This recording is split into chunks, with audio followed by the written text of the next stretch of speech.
ஏமா சத்தூசி கூட போட மாட்டீங்களா? வந்திருக்காங்க ட்ரீட்மெண்ட், சத்தூசி கூட ஊசியே போட மாட்டேன்னு என்ன அர்த்தம்?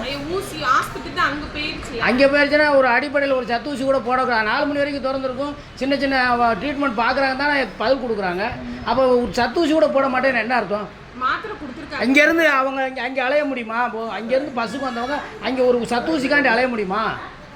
இல்லை சத்து போட முடியாதுன்னு எழுதி கொடுங்க. நான் இப்போ பேசிக்கிறேன். இந்த வருங்க உங்கள் சேர்மன்ட்ட பேசிக்கிறேன். என்ன பேசிக்கிட்டு இருக்காங்க அவங்கெல்லாம் அப்படி கேட்கறதுனால தான் இப்படியெல்லாம் நீங்கள் ஆஸ்பத்திரியில் கொண்டு விட்டு எனக்கு இப்போ சத்தூசி போடணும் இல்லைன்னா போட முடியாதுன்னு சொல்லிடுங்க. எப்படி போட முடியாது? ஏன் போட முடியாது? 4 மணி வரைக்கும் இருங்கம்மா எதுக்கு எனக்கு தெரியுமா? இருங்க, முனிசிபால் மாறிடுச்சுனா இவங்க என்ன சொன்னாங்க? இருங்கம்மா எங்க அப்போ இருக்கிறவங்க ஒரு சத்தூசி கூட போட முடியாது என்னமா இருக்கும்? நீங்க எவ்வளோ பேசுறீங்க?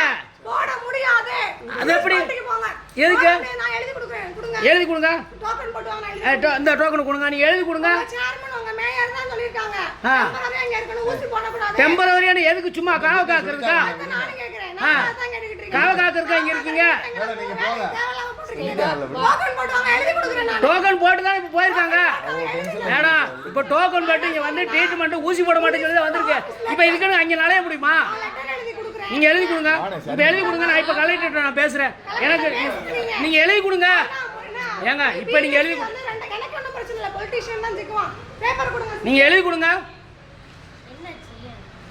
நான் அந்த ரெக்கார்டு பண்ணிக்கிட்டேன்.